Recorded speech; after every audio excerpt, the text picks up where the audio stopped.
Já vou chegar rimando no sapatinho. Pra começar, vou falando do Betinho, criador da Flamengo, e também fala: infelizmente, hoje tem Flamengo.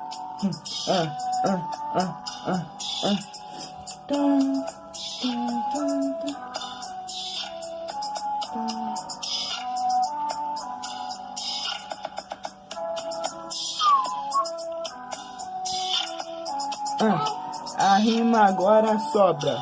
Pra começar, vou chegar falando do Manobra, o mais fã do Neymar.